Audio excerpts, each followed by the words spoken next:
Makassar kembali mencatatkan diri sebagai tuan rumah event nasional dengan digelarnya Gala Dinner Discoverun 2025 di Gamara Hotel. Kegiatan ini menjadi pembuka dari rangkaian event lari bertema Energizing Tourism yang merupakan kolaborasi antara Citylink Indonesia dan Traveloka. Sebanyak lebih dari 3.500 pelari dari berbagai daerah akan meramaikan kegiatan ini yang tidak hanya fokus pada olahraga, tetapi juga nilai sosial. Discoverun 2025 membawa semangat baru melalui olahraga sambil memperkenalkan keindahan alam Indonesia, khususnya di Sulawesi Selatan. Sebagai bagian dari tanggung jawab sosial, Citylink dan Traveloka memberikan bantuan berupa pemasangan lampu jalan dan tenaga surya di tempat wisata.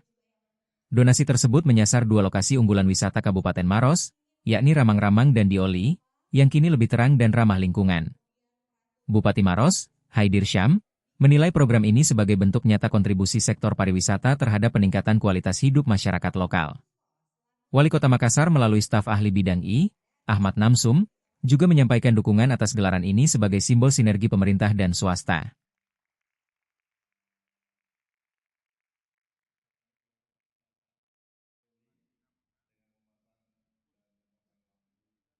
Download Tribun X sekarang, menghadirkan lokal menjadi Indonesia.